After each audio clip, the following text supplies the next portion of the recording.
히브리서 11장 24절부터 26절까지 의미를 생각하면서 같이 읽도록 하겠습니다.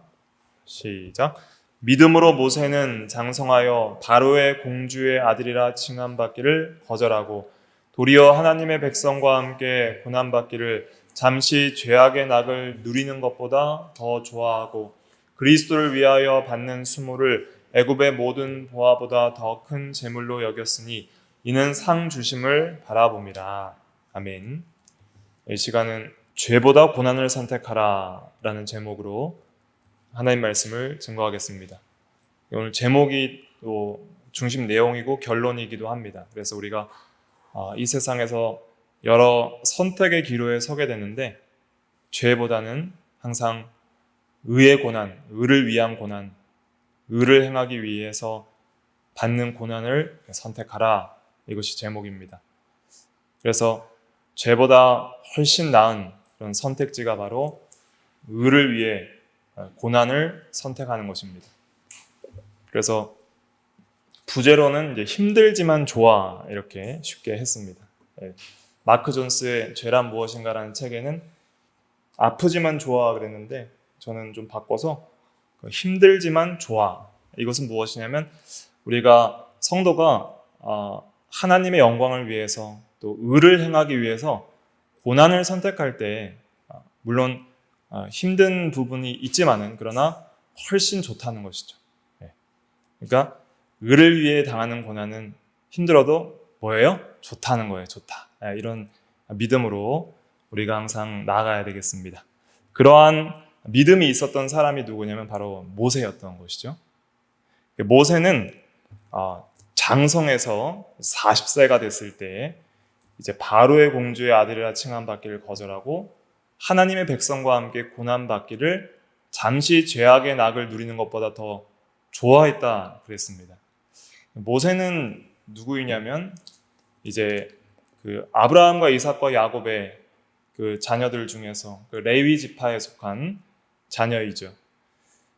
요셉이 애굽의 총리가 되었을 때 야곱과 그 아들들은 애굽으로 들어가게 되었고 약 70명의 가족들이 애굽에서 살게 되었는데 그 70명의 가족들이 400년이 지난 후에는 남자만 60만 명, 여자와 어린아이까지 합치면은 대략 한 200만 명 정도의 그러한 많은 백성들이 되었습니다. 요셉 때에는 애굽 왕 바로가 이 이스라엘 백성들을 존중하고 또 그들이 믿음으로 하나님을 섬기며 살아갈 수 있도록 잘 배려를 했지만 그러나 그 이후에 요셉을 알지 못하는 악한 왕이 나타나서 이제는 이스라엘 백성들을 박해하기 시작했던 것이죠. 그래서 400년이 지난 이후에는 이스라엘 백성들이 장성해지고 수가 많아지니까 이 애굽 사람들이 이스라엘 백성들을 두려워해서 그들을 종살이 시켰습니다. 그래서 아주 힘든 벽돌 굽기와 농사와 이런 힘든 일들을 많이 시켰던 것이죠. 그래도 이스라엘 백성들이 계속적으로 하나님의 은혜 가운데 창성하자 이제는 그 이스라엘 백성들의 태어난 아들들을 죽이기로 합니다. 그래서 산파를 통해서 죽이라고 하지만은 시브라와 부하라는 사람이 하나님을 두려워해서 죽이지 않거든요. 그래서 이제 아들이 태어나면 이스라엘 백성들의 아들은 나일강에 던져 죽이라 그랬거든요. 그런데 이 모세는 태어났을 때 그때 당시 이스라엘 백성들의 자녀들이 많이 죽은 거예요. 나일강에 빠져서. 근데 모세가 태어났을 때는 부모가 보니까 모세가 너무 아름다운 거예요. 그 모세를 죽이지 않고 키웠죠. 석 달을 숨겨서 키웠는데 더 이상 숨기지 못해서 갈대 상자에다가 물이 새지 않게 역청을 발라서 나일강에 떠내려가지 않게 갈대 사이에 이렇게 숨겨 놓았는데 그때 그 갈대 사이에 히브리 아이가 울고 있으니까 누가 발견했어요? 바로의 공주가 발견을 한 거예요.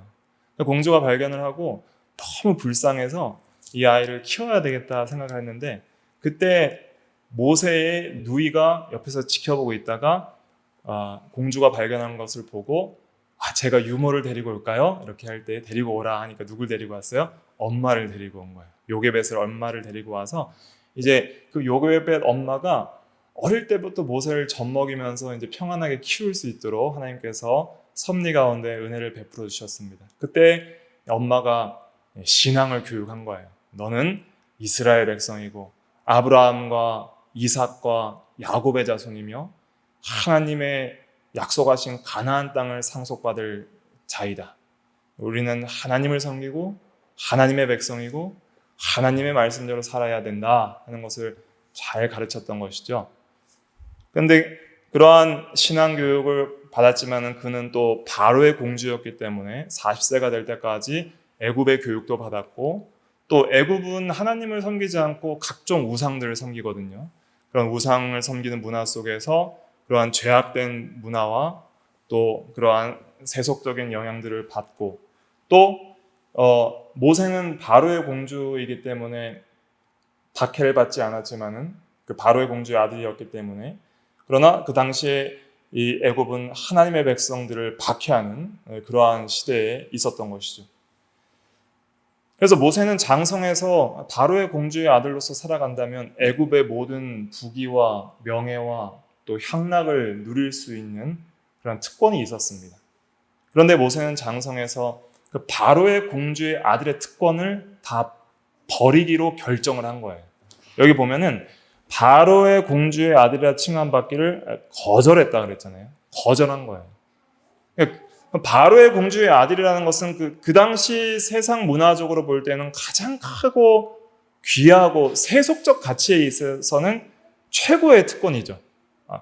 그러나 우리가 생각하기에 세속적 가치에서의 최고의 특권이라 할지라도 그것을 거절했다는 거예요. 왜냐하면 그것이 하나님을 대적하는 문화이기 때문에, 하나님의 백성을 박해하는 문화이기 때문에 그것을 거절하고 오히려 하나님의 백성과 함께 고난받기를, 잠시 죄악의 낙을 누리는 것이 이제 바로의 공주의 아들로서의 향락을 누리는 것이죠. 그것을 죄악의 낙을 누리는 것보다 고난받기를 더 좋아했다는 거예요. 여기서 이게 중요한 것입니다.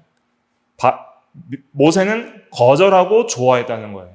그러니까 죄악의 낙을 거절하고 하나님의 백성과 함께 고난받기를 더 좋아했다는 것이죠. 하나님의 백성과 함께 고난받는다는 것은 궁극적으로 누구와 함께 고난받는다는 거예요? 하나님과 함께 고난받는다는 것이죠. 하나님을 위해서. 그러니까 밑에 26절은 또 그리스도를 위하여 받는 수모라고 하고 있잖아요. 하나님의 백성과 함께 고난받는 것은 그리스도를 위해 받는 수모이다. 왜냐하면 하나님의 백성은 하나님이 함께하는 백성이요 그리스도의 몸이기 때문에. 그래서 주를 위하여 받는 고난을 애굽의 모든 보화와 죄악의 낙을 누리는 그러한 것보다 더 큰 재물로 여기고 좋아했다는 거예요. 왜냐하면 이는 상주심을 바라봄이라. 믿음의 눈을 뜨는 사람은 세상의 최고의 가치보다 더 좋은 하나님이 주시는 상을 바라볼 수 있는 안목이 있는 사람인 것이죠. 모세는 그런 믿음의 눈으로 눈을 들어 하나님이 주실 상을 바라봤던 것이죠. 그 하나님이 주실 상은 무엇이냐면 하나님 자신인 것이죠. 하나님 자신을 얻고 하나님과 함께하는 상, 하나님의 사랑을 더 받는 상, 그것을 바라본 것이죠. 하나님께서 주시는 상을 바라보고 이 고난받기를 선택했다는 것이 바로 모세의 믿음이었습니다. 이것은 하나님의 전적인 은혜로 이루어지는 것입니다. 왜냐하면 내가 죄악의 낙을 거절하고 고난을 선택할 수 있는 것은 은혜받은 증거예요. 은혜받은 참된 증거가 믿음의 눈을 떠서 참으로 더 귀한 영적인 복을 바라보게 하는 것, 그것이 하나님의 은혜인 것이죠. 그래서 오늘 죄보다 고난을 선택하라, 믿음으로 산 모세의 예를 중심으로 해서 이제 오늘 증거할 말씀들을 살펴보도록 하겠습니다. 오늘 프린트 나눠드린 것 중심으로 이렇게 살펴볼게요. 우리가 이제 첫 번째 선택이라는 큰 주제로 말씀을 드리면, 우리가 인생을 살아가면서 수많은 선택을 하게 됩니다. 어떤 선택은 크게 죄가 되진 않습니다. 예를 들면 뭐 식사로 어떤 메뉴를 정하는 것, 짜장면이나 짬뽕을 정하는 것, 짜장면 대신 짬뽕을 정했다고 죄가 되지는 않죠. 그러나 많은 경우에는 어떤 선택은 죄가 되는 경우들이 많이 있습니다. 그래서 죄가 되는 경우는 어떤 경우냐면 진리는 이제 특별히 복음과 율법으로 또 대표될 수 있겠죠. 믿을 것과 행할 것, 하나님의 말씀인 진리와 또 선한 양심, 하나님의 말씀을 따르지 않는 것, 그리고 내 양심에 이거 하면 안 될 것 같은데 라는 그런 양심의 가책이 있는데도 그걸 무시하고 따르는 것, 그리고 성령의 감동, 하나님께서 감동을 주셨는데 믿음으로 이렇게 살으라는 감동을 주시고 마음을 주셨는데도 그것을 소멸하는 것, 이러한 선택은 하나님 앞에 죄가 되는 것입니다. 그런데 사람들이 왜 죄를 선택할까요? 그 이유는 죄가 주는 낙이 있기 때문이에요. 즐거움이 있기 때문이에요. 죄가 싫다면은 선택을 하지 않을 것입니다. 그러나 반드시 죄가 주는 그 순간적인 즐거움이 있기 때문에 사람들이 죄를 선택하는 거예요. 그러니까 죄도 좋아서 선택하고 모세처럼 고난받는 것도 더 좋아서 선택하는 거예요. 내가 더 좋아하는 걸 선택하는 거예요. 죄악의 낙을 사람들이 좋아서 선택하지만 믿음으로 모세는 죄악의 낙보다 고난을 더 좋아했고 그것을 선택을 한 것입니다. 그래서 오늘 중요한 것은 죄보다 고난을 선택하라 라는 것이죠. 그 청교도 중에 제러마이어 버로스라는 사람이 있는데 그 사람이 죄에 대한 탁월한 저서를 남겼는데 그의 책의 주제가 무엇이냐면 가장 사소한 죄와 지극히 큰 고난 중 하나를 선택해야 한다면 우리 신자들은 어떻게 해야 될까? 별거 아닌 것 같은 죄가 있어요. 또 큰 고난이 있어요. 둘 중에 무엇을 선택하시겠습니까? 그렇게 물어볼 때 우리는 빨간색 글씨 한번 읽어볼까요? 시작. 우리는 어떤 경우에도 죄보다 고난을 택해야 한다. 아무리 작은 죄일지라도 그 속에는 지극히 큰 고난이 지는 것보다 더 중한 악이 담겨있기 때문이다. 네. 그래서 아무리 작은 죄라도 그 죄를 짓지 않으면 어떤 고난이 올지라도 우리는 의를 위해서 고난을 선택해야 됩니다. 왜냐하면 아무리 작은 죄라도 거기에는 더 큰 악과 또 더 큰 고난이 거기에 담겨있기 때문인 것이죠. 그래서 죄를 지으면 더 큰 고난을 받습니다. 그리고 죄의 결과는 고난과 사망이에요. 그러나 의를 위해 고난을 받으면 일시적이지만은 그러나 영광과 평강과 생명을 우리에게 가져다 줍니다. 그래서 죄의 권세와 지배 아래서 이 평강과 안락을 누리기보다는 극심한 환난 가운데 처하는 편이 더 낫다고 우리는 믿음의 눈을 들어서 바라봐야 되는 것이죠. 일시적인 것과 영원한 것이 있습니다. 자, 죄악의 낙도 일시적이고요. 의를 위한 고난도 일시적이에요. 항상 이거 기억하십시오. 죄악의 낙도 잠시 누리는 죄악의 낙이라 그랬어요. 잠시 누리는. 그리고 의를 위한 고난도 잠시 받는 고난이라 그랬어요. 그러니까 죄악의 낙도 잠시요. 의를 위한 고난도 잠시다. 뭘 선택하실 것입니까? 그러나 결과는 영원하다. 그걸 우리가 바라봐야 됩니다. 먼저 죄악의 낙도 일시적이다. 히브리서 11장 25절에 보면 잠시 죄악의 낙을 누리는 것이라 그랬습니다. 그러나 죄악의 결과는 고통과 비참과 사망이다. 로마서 2장 9절 말씀 같이 읽어볼게요. 시작. 악을 행하는 각 사람의 영에는 환난과 곤고가 있으리니. 죄를 지으면 반드시 환난과 곤고, 마음의 고통과 영적인 괴로움, 그리고 모든 영육 전체에 고통이 있습니다. 그리고 끝까지 복음을 믿지 않고 회개하지 않는 자는 영원한 사망에 처하게 되죠. 죄의 삭은 사망인 것입니다. 그래서 우리의 고난이 아무리 커도 고난을 받는 길이 죄를 지음으로 받는 결과보다 더 낫다는 것이죠. 죄는 영원한 결과들을 초래한다는 것을 항상 기억을 해야 됩니다. 죄의 그 값, 죄의 대가는 엄청난 거예요. 죄의 대가의 끝은 사망이고 죄를 짓는 자들은 반드시 환난과 곤고가 있습니다. 그 죄를 짓는 즉시 고통이 임하니 양심의 가책과 영적인 곤고함과 두려움과 그리고 하나님을 떠났다는 비참한 상태와 기분을 경험하게 되는 것이죠. 당장 육신적 징계가 없어도 영적인 그 곤고함이 임하게 됩니다. 괴로움이 임하게 되는 거예요. 그러나 의를 위한 고난은 일시적이지만 큰 상이 있고 또 유익이 있고 또 하나님께서 함께 하시는 은혜들이 있는 것이죠. 의를 위한 고난도 일시적이라고 고린도후서 4장 17절에 말하고 있습니다. 고린도후서 4장 17절 같이 읽어볼게요. 시작. 우리가 잠시 받는 환난에 경한 것이 지극히 크고 영원한 영광에 중한 것을 우리에게 이루게 함이니. 네. 잠시 받는 환난에 경한 것이라 그랬습니다. 고난도 잠시 받고 그리고 미래의 영원한 영광에 비하면은 아주 가벼운 거라는 거예요. 경한 것. 그러나 그 잠시 받는 환난의 대가는 지극히 크고 영원한 영광에 중한 것을 우리에게 이루어 준다는 것이죠. 그래서 우리가 믿음의 눈을 떠서 바라봐야 됩니다. 보이는 것만 바라보지 말고 보이지 않는 것을 바라보는 것이 바로 모세와 같이 상주심을 바라보는 믿음의 눈이라 할 수가 있겠습니다. 고린도후서 4장 18절 읽어볼게요. 시작. 우리가 주목하는 것은 보이는 것이 아니요 보이지 않는 것이니 보이는 것은 잠깐이요 보이지 않는 것은 영원함이라. 자, 여기서 잘 보세요. 보이는 것은 잠깐이요 그랬죠? 보이는 것이 뭐예요? 보이는 것. 두 가지. 선택사항 두 가지. 보이는 건 뭐예요? 죄악의 낙, 의를 위한 고난. 두 개예요. 죄악의 낙도 보이는 거고 의를 위한 고난도 뻔해요. 불보듯 뻔해요. 죄를 지으면 죄악의 낙을 누릴 것 같은 것도 보이는 것. 의를 행하면 고난받을 것 같은 것도 보이는 것이에요. 그러나 보이지 않는 것을 바라봐야 됩니다. 사람들이 죄를 왜 지어요? 죽을까 봐 지어요? 좋아서 지어요? 좋아서 짓는 거예요. 행복할까 봐 짓는 거예요. 그러나 보이지 않는 것을 못 보기 때문에 죄를 짓는 거예요. 그 결과는 사망이냐 생명이냐 비참이냐 영광이냐 그 다음에 환난과 공고냐 평강이냐가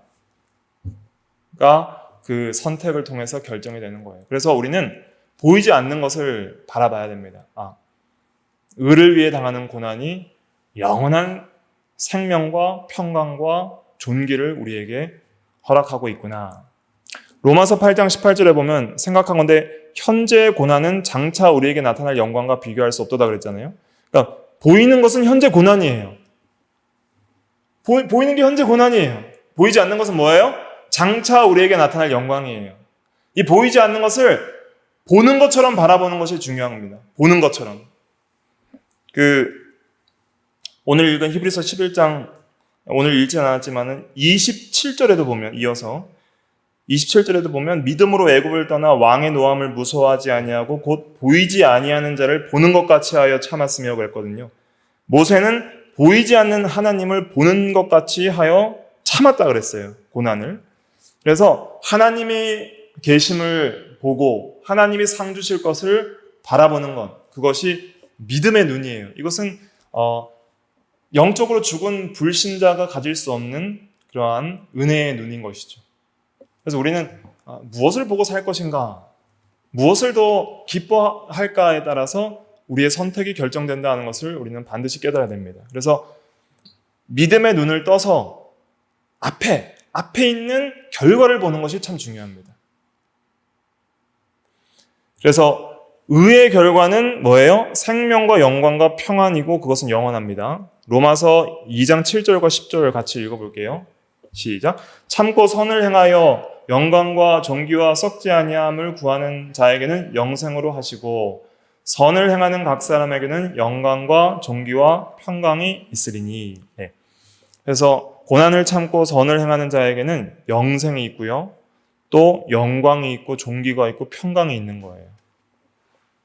이것을 바라보는 것이 믿음의 눈입니다. 이러한 상을 바라봐야 되는 것이죠. 그 다음에 넘어가서 의의 고난은 그래서 약속된 상이 있어요. 자, 우리가 믿음의 눈을 떠서 보면은 잠시 받는 환난에 경한 것, 고난은 약속된 상이 있어요. 뭐예요? 세 가지로 요약하자면 생명과 존귀와 평강, 생명과 존귀 혹은 영광과 평강. 그래서 믿음으로 의를 행하며 고난받으면 생명을 얻고 더 하나님과의 교제하는 그 생명이 풍성해지고, 주와 함께 고난받으면 주와 함께 영광을 받고, 또 고난 가운데 의를 행함으로 말미암아 하나님과 화목한 놀라운 평강의 세계에 들어가는 것이죠. 그러나 죄악의 낙은 결국 죽음뿐이다. 이걸 기억해야 됩니다. 죄악의 낙은 약속이 없어요. 죽음뿐이에요. 창세기 2장 17절에도 보면 선악을 알게 하는 나무의 열매를 먹는 날에는 반드시 죽으리라 그랬습니다. 그래서 의의 고난은 약속된 상이 있다. 약속이 있다. 그 약속을 바라보는 것이 믿음입니다. 내가 주와 함께 고난받으면 주님께서 나에게 상을 주시리라. 믿음으로 바라보는 거예요. 그 상이 뭐예요? 상의 정체. 상의 정체는 하나님이 함께 하시는 겁니다. 하나님이 상이에요. 창세기 15장 1절에 보면 아브라함에게 하나님께서 나타나셔서 이르시되 아브라함아 두려워하지 말라 하시면서 나는 내 방패여 너의 지극히 큰 상급이니라 그랬습니다. 하나님이 상입니다. 믿음으로 살아가면 하나님이 더 우리와 함께 하시고 우리 안에 계시고 우리에게 은혜와 사랑을 풍성하게 베풀어 주시고 하나님과 함께하는 그 교제의 기쁨 속에 더 들어가는 거예요. 그러니까 하나님의 상이라는 것이 좀 와닿아야 됩니다. 하나님의 상이라는 건 뭐냐면 하나님과 누리는 그 생명과 사랑의 기쁨의 그 깊이가 더해진다는 거예요. 그러니까 그 사람들 중에서도 내가 선물이야 이렇게 말하는 그런 표현들도 있잖아요. 그것처럼 그 사람 자체와의 사랑의 사귐이 큰 기쁨을 주기 때문에 그 사랑하는 대상 자체가 선물이고 그 상이 될 수 있는 거예요. 하나님이 우리의 상이 된다는 것은 하나님이 우리의 사랑의 가장 최고의 존재로서 우리에게 큰 은혜와 사랑을 베풀어 주시는 것을 더 깊이 경험하게 된다는 것이죠. 그러니까 하나님과의 함께함과 사랑의 교제에 더 깊이 들어가는 것이 바로 믿음으로 사는 성도들이 받는 상입니다. 하나님이 우리의 상이에요. 또 하나님의 백성과 함께 고난받는 것이 또 그리스도와 함께 고난받는 것입니다. 모세는 하나님의 백성과 함께 고난받는다 그랬잖아요. 하나님의 백성은 하나님이 함께 하시기 때문에 하나님과 함께 받는 고난이요. 또 그리스도의 몸이기 때문에 그리스도와 함께 받는 고난입니다. 우리가 그리스도와 함께 고난받으면 어떤 상이 있어요? 영광의 상이 있는 거예요. 로마서 8장 17절 거기 한번 읽어볼게요. 시작. 자녀이면 또한 상속자 곧 하나님의 상속자요 그리스도와 함께한 상속자니 우리가 그와 함께 영광을 받기 위하여 고난도 함께 받아야 할 것이니라. 네, 우리가 고난을 받아야 됩니다. 성도가 왜 고난을 받아야 되나요? 이렇게 생각하실 수 있어요. 그런데 이 고난을 받는 이유가 있습니다. 고난에도 참고적으로 세 가지 종류의 고난이 있어요. 베드로전서 2장 19절로 20절에 보면은 부당하게 받는 고난, 죄를 지음으로 받는 고난, 선을 행함으로 받는 고난, 이 세 가지가 있습니다.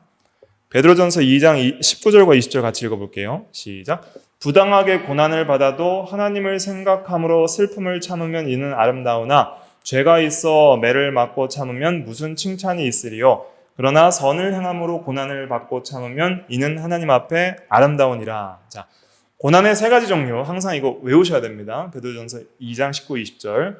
첫째가 뭐예요? 부당하게 받는 고난. 이건 뭐냐면 내가 특별히 자범죄를 짓거나 내가 특별히 세상적으로 잘못한 게 없는데 다른 사람의 악함과 세상의 악함 때문에 내가 부당하게 애매하게 고난을 받는 거예요. 내가 특별히 잘못한 것이 없는데 갑자기 받는 고난들이 있어요. 다른 사람이 나를 괴롭히거나 또 특별히 잘못이 없는데 욥처럼 갑자기 재산 다 잃어버리고 가족 다 죽고 병 들어버리는 것처럼 욥의 경우에 있어서 느끼는 것은 부당하게 받는 고난처럼 느낄 수 있는 것이죠. 그럴 때 우리가 하나님을 생각함으로 슬픔을 참으면 아름답다 그랬어요. 그때는 우리가 잘 인내해야 됩니다. 하나님을 생각하면서 하나님께서 합력하여 선을 이루실 줄 믿고 주신 자도 하나님이요 거두시는 자도 하나님이니 하나님이 영광을 받으시옵소서 하고 그 고난 가운데 분명히 유익이 있을 줄 믿고 잘 인내하면 우리에게 많은 연단의 유익이 있습니다. 그런데 또 죄를 지음으로 받는 고난이 있죠. 죄의 결과로 인하여서 양심의 가책과 마음의 고통, 또 인간관계의 파괴와 하나님과의 관계 파괴, 그리고 하나님의 심판과 징계를 받음으로써 고난을 받는 경우가 있죠. 이때는 우리가 회개하고 돌이켜야 되는 것이죠. 그런데 오늘 죄를 선택하기보다 의를 선택하라 할 때에는 그건 어떤 고난이에요? 선을 행함으로 받는 고난이에요. 이해되시죠? 죄보다는 뭘 선택하려고 받는 고난이에요? 의를 선택하기 위해서. 죄를 선택하지 않기 위해서 의를 행하는 거예요. 의를 행하고 적극적으로 선하게 살아가기 위해서 고난을 받는 고난이에요. 왜 선을 행하며 고난을 받느냐? 요한복음에 보면은 세상이 악하기 때문에 선을 행하는 자를 미워해서 외부적으로 고난을 주는 경우들이 있습니다. 그리고 또 그리스도 안에서 경건하게 살고자 하는 자는 또 외적인 박해가 있다고 디모데후서 3장 12절은 말하고 있죠. 그런데 우리가 오늘 프린트에는 적어놓지 않았는데 더 중요한 건 뭐냐면 선을 행하기 위해 고난을 받는 내적 고난이 있으니 우리 안에 뭐가 있기 때문이에요? 죄가 있어서 그래요. 내 안에 죄를 지으려는 옛사람은 죽기를 싫어해요.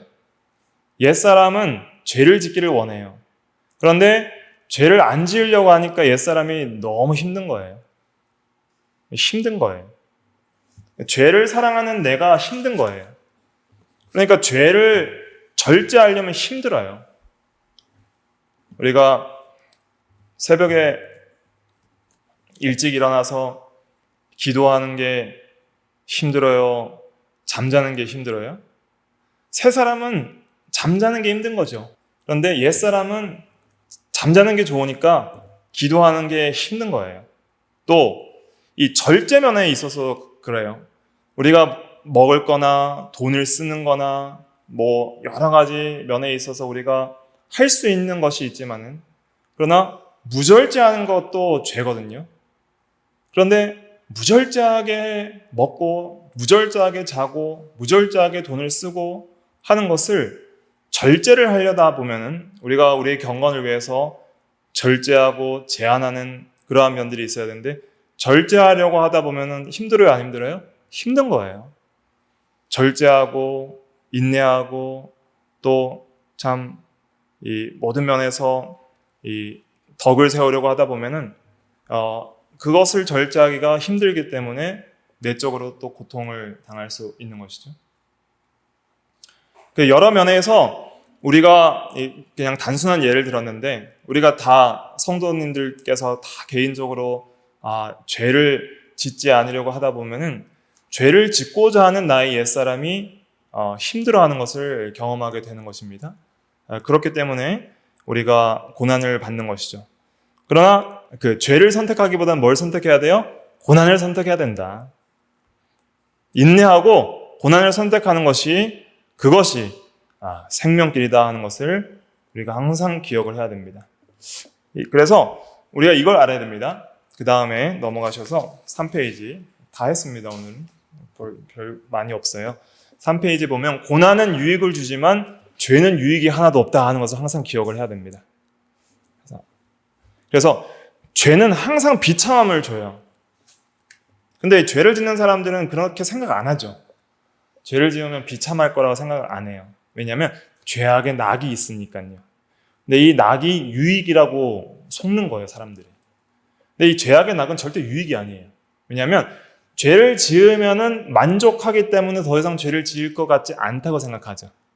그래서 어떤 음란한 유혹에 들어온 사람은 음란죄를 지으면 더 이상 만족해서 안 지을 것 같지만 더 큰 유혹을 받고 또 바늘도둑이 소독도둑 된다는 속담처럼 내가 지금의 어려움 때문에 또 죄악의 유혹 때문에 사소한 것을 도둑질하면은 만족할 것 같지만은 더 큰 유혹을 받는 것이죠. 그 어떤 죄악의 낙은 오히려 더 큰 유혹을 줄 뿐 죄에서 돌이킬 수 있게 하는 능력은 하나도 없습니다. 죄를 지으면 지을수록 더 큰 죄악의 유혹을 받을 뿐이에요. 그리고 죄악의 낙은 그것은 죽음으로 인도하는 유혹의 미끼가 되는 것이죠. 또 이 의롭게만 살다 보면은 고난을 피할 수 없음을 깨닫게 되는 때가 있을 것입니다. 그래서 이 고난의 괴로움을 피하고 싶어서 이 죄를 선택하는 것이죠. 예를 들면 베드로는 목숨을 잃을까 봐 두려워서 주를 3번 부인함으로써 그 고난을 피하려고 하잖아요.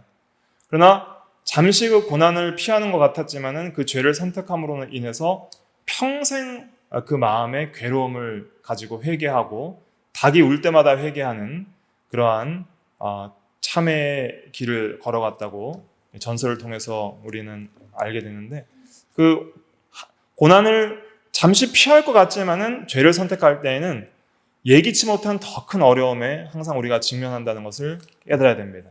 그래서 죄는 오직 비참한 결과만 낳을 뿐이에요. 예를 들면 다윗 왕은 밧세바의 벌거벗은 몸을 보고 그것을 욕심을 품어서 결국 그와 간음을 저질렀을 때 아무도 모르게 그 일을 은폐하려 했지만은 은폐되지 않아서 이제는 우리아를 결국은 죽이는 데까지 나아가게 되잖아요. 그러니까 우리아를 죽일 생각까지는 절대 하지 않았던 다윗인데 오히려 죄를 은폐하려 하다 보니까 예기치 못한 더 큰 어려움에 직면하고 오히려 더 비참한 결과를 낳게 되었던 것이죠. 그래서 항상 우리가 지혜는 여기 있습니다. 죄의 결국은 비참이구나. 죄의 결국은 더 큰 고통이구나. 그래서 잠시 고통을 피하려다 더 큰 고통을 맞지 말고 의의 고난을 통하여 생명길을 걸어가자 하는 것이, 그것이 그리스도의 길이고 성도의 길이다 하는 것을 우리가 기억을 해야 됩니다. 고난은 항상 유익하다 하는 것을 우리가 생각해야 돼요. 이제 이러한 생각이 우리에게 선택의 기로에 있어서 의의 고난을 선택할 수 있는 용기와 힘을 주는 거예요. 고난이 유익한 면이 있구나. 이걸 우리가 이제 깨달아야 되는 것이죠. 자, 고난의 유익이 있습니다. 자, 고난을 믿음으로 인내하면 유익하다. 우리가 고난의 때에 참 유익한 것이 있는데, 고난의 때에 믿음으로 그것을 대하게 되면은 우리가 더욱 하나님을 어떻게 해요? 찾게 되는 것이죠. 하나님밖에 없습니다. 도와주시옵소서 하면서 하나님께 기도할 마음이 더 생기게 되고, 하나님의 말씀대로 바로 설 마음이 더 생기게 되고, 하나님을 의지할 마음이 더 생기게 되고, 세상의 어떠한 가치보다는 하나님의 말씀에 대해 관심을 가질 수 있는 기회가 돼요. 그래서 시편 119편 71절에는 고난당한 것이 내게 유익이라 이로 말미암아 내가 주의 율례들을 배우게 되었나이다. 하나님의 말씀을, 하나님의 법도들을 더 많이 배우게 되었다는 거예요. 그래서 우리가 특별히 힘들 때 우리가 하나님을 찾기도 하고, 그 다음에 하나님의 말씀을 깊이 관심을 가지고 연구하게 됩니다. 하나님의 말씀을 통해서 우리가 위로와 힘과 은혜를 받으려고 더 애를 쓰는 거예요. 그래서 힘들 때 특별히 시편을 묵상하면서 우리가 위로를 받고, 또 우리의 인생의 앞길을 생각하면서 현재의 고난을 이기기 위해서 하나님이 주실 은혜를 사모하면서 진리에 더 관심을 가지고 그 깨닫기를 힘쓰게 되는 것이죠. 그래서 고난의 유익이 있는 것입니다. 다음에 고난을 통해서 어떤 또 유익이 있냐면 죄에 대하여 죽고 또 의에 대하여 살게 되는 그런 유익이 있어요. 고난을 통해서 이제 죄가 점점 벗어지는 놀라운 은혜들을 경험하게 되는 것이죠. 그래서 베드로전서 2장 24절에 보면은, 베드로전서 2장 24절만 같이 읽어볼게요. 시작. 친히 나무에 달려 그 몸으로 우리 죄를 담당하셨으니 이는 우리로 죄에 대하여 죽고 의에 대하여 살게 하려 하심이라. 예.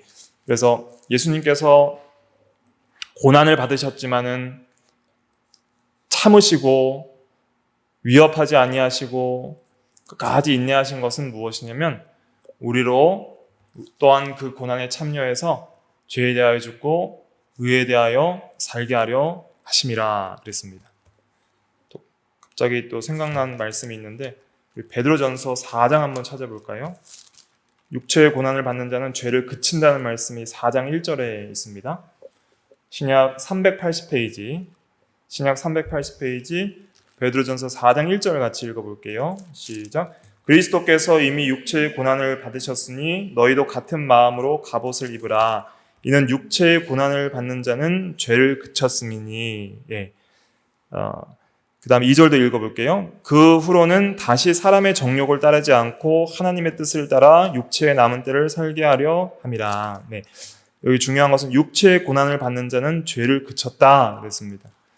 고난받을 때 우리가 회개하게 되고 우리의 죄를 돌아보게 되고 또 죄지을 마음들이 죽어지게 돼요. 힘들면 죄지을 마음이 죽어지게 되는데 모든 사람들이 다 그런 건 아닙니다. 힘들 때 더 죄를 짓는 사람도 많이 있죠. 더 많이 있어요. 이스라엘 백성들은 힘들 때 더 많이 죄를 지었죠. 그래서 출애굽했는데 홍해가 가로막히니까 애굽 사람한테 죽게 되었다다 하면서 막 하나님과 모세를 원망했고, 홍해 건너니까 막 할렐루야 찬양하다가 갑자기 먹을 것 떨어지니까 먹을 것이 없다, 애굽에 있던 양식과 부추와 양파와 고기가 그립다 하면서 원망을 하고, 메추리와 만나를 내려주니까 또 배부르게 먹다가 물이 없으니까 목마르다고 또 원망을 하고. 그러니까 이스라엘 백성들의 이 광야 40년의 일정을 보면은 원망과 불평으로 그 멸망당한 일들이 많이 있다는 것을 우리가 기억해야 됩니다. 고난을 당한다고 항상 죄를 그치는 것이 아니라 오히려 악한 죄인들은 고난 때에 하나님을 더 대적하게 되죠.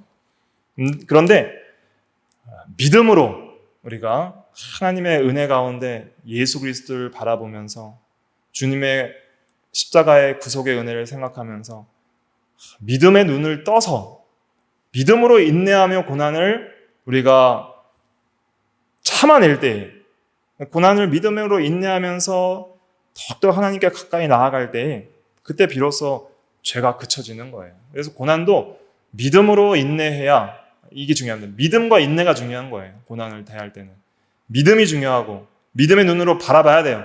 고난을 주신 하나님의 선하신 섭리와 고난을 통하여 앞으로 장차 우리가 이루어질 놀라운 은혜의 영광을 바라보면서 그 유익들을 생각하면서 믿음으로 잘 참으면 죄를 그치는 그런 은혜들을 경험하게 되는 것이죠. 또 심지어 죄로 인한 징계도 참으면 굉장히 유익합니다. 히브리서 12장 11절 같이 읽어볼게요. 시작. 무릇 징계가 당시에는 즐거워 보이지 않고 슬퍼 보이나 후에 그로 말미암아 연단받은 자들은 의와 평강의 열매를 맺느니라. 징계를 받으면 당시에는 슬퍼 보이지만은 그 이후로 이제 죄를 그치고 회개하면 이제 의의 생활을 하게 되고, 의의 생활을 하면 하나님과 화목한 이 평강의 세계에 들어가니 징계도 잘 참으면 유익하다 하는 것을 기억해야 됩니다. 자, 적용을 해보겠습니다. 자, 우리는 오늘 이 말씀을 통해서 항상 죄보다 뭘 선택해야 돼요? 고난을 선택하라. 이것을 우리가 기억을 하고, 유명한 청교도 신학자인 리처드 십스는 멀쩡한 상태로 지옥에 떨어지기보다는 온몸이 상한 채로 천국에 가는 편이 유익하다 그랬습니다. 그래서 마태복음 18장 8절부터 9절에 보면, 만일 내 손이나 내 발이 너를 범죄하게 하거든 찍어 내버리라. 장애인이나 다리 저는 자로 영생에 들어가는 것이 두 손과 두 발을 가지고 영원한 불에 던져지는 것보다 나으니라. 9절은 같이 읽어볼게요. 시작. 만일 내 눈이 너를 범죄하게 하거든 빼어 내버리라. 한 눈으로 영생에 들어가는 것이 두 눈을 가지고 지옥불에 던져지는 것보다 나으니라. 죄 짓는 것보다 손, 발 찍어내버리는 게 낫다는 거예요. 이건 어떤 것을 가리키냐? 죄악된 손과 발, 이러한 것들을 우리가 온전히 죽이라는 면도 있고, 또 손과 발처럼 정말 유익하고 또 눈처럼 소중한 것이라 할지라도 버리라는 거예요. 그래서 우리가 물질이나 명예나 또 심지어는 이러한 인정, 가족이나 친구에 대한 인정이나 또한 생명까지라도 우리가 하나님의 말씀을 순종하는데 방해하는 것들은 다 내어버리고 나아가는 것이, 그게 생명길이라는 것을 여기서 가르쳐 주는 것입니다. 그래서 우리가 어떠한 손해가 있더라도 하나님의 말씀을 어기는 데 있어서 우리를 위협하는 것이 있다 할지라도 어떠한 손해가 있어도 그것을 우리가 선택하지 않고 의를 선택하는 것이 그것이 믿음으로 사는 것입니다. 몇 가지 예가 있는데 이런 예들이 있잖아요. 장애를 가진 아이를 출산한 것과 낙태 중 어떤 걸 선택해야 돼요? 낙태는 살인이니까 고난이 있어도 출산하는 것이 그것이 믿음으로 하는 것입니다. 그래서 오늘날 보면은 기형아 검사라는 게 있거든요. 출산하기 전에. 그래서 기형하면 이제 낙태 시술을 하는 경우들이 많은데 그리스도인들은 기형아 검사 같은 거 할 필요 없습니다. 저희도 안 했고 기형아 검사 할 필요 없어요. 하나님이 생명 주시면 낳아야 되는 거예요. 그 아이를 기르는 게 고난일지라도 한순간에 그 낙을 위해서 죄를 선택하는 것은 비참한 결과를 초래한다 하는 것을 기억해야 됩니다. 많은 믿음의 사람들이 이러한 기형아를 낳아도 그걸 하나님의 은혜로 기를 때 더 큰 감사와 영광을 돌리는 경우들을 많이 보게 됩니다. 또 가난한 가족의 생계를 위하여 애쓰고 고난하는 것보다 잠시 사기를 치고 도둑질하는 것 중에 어떤 걸 선택해야 되냐? 선택할 그것도 없죠. 항상 이 세상에서 어려움을 당해도 항상 의를 행하는 것이 중요하고 또 어린아이들의 경우에도 잘 이런 걸 가르쳐야 되는데 실수로 유리창을 깨트리는 것을 고백하고 야단을 맞는 것과 거짓말로 그 상황을 모면하는 것 중에 어떤 걸 선택해야 하느냐 할 때 거짓말하지 말고 자기의 실수를 진실하게 고백하는 것이 그것이 생명길이다 하는 것을 우리가 명심을 해야 됩니다. 저도 이런 경험이 있었는데 중학교 때 친구들이랑 수련회 가서 밤에 베개 싸움 하다가 그 되게 소중한 전등을 하나 깨버렸어요. 그런데 그걸 이제 숨기고 그냥 몰래 그냥 갈까 하다가 양심의 가책이 있어서 주인과 선생님께 나 가서 제가 깨뜨렸습니다. 죄송합니다. 변상을 하도록 하겠습니다. 어린 마음에. 그렇게 했더니 괜찮다고 솔직히 말해줘서 고맙다고 하면서 용서를 받음으로써 마음의 평강이 임한 적이 있는데 그게 굉장히 뇌리에 박혔어요. 정말 양심을 써서 진실하게 행하면 하나님이 마음의 평강을 주시고 또 용서를 받게 하시는구나 하는 걸 크게 경험한 저는 어떤 신앙적인 어떤 간증인데 되게 사소한 거지만 굉장히 컸었어요. 아직도 뇌리에 기억에 박힐 정도로 선을 행하는 것이 정말 생명길이라는 것을 그때 많이 경험하게 되는 것이죠. 그래서 지극히 작은 죄를 짓기보다는 고난을 받더라도 그 고난의 길을 선택하는 것이 그것이 생명길이다 하는 것을 항상 우리가 기억하고 믿음으로 살아가야 되겠습니다. 같이 기도하겠습니다.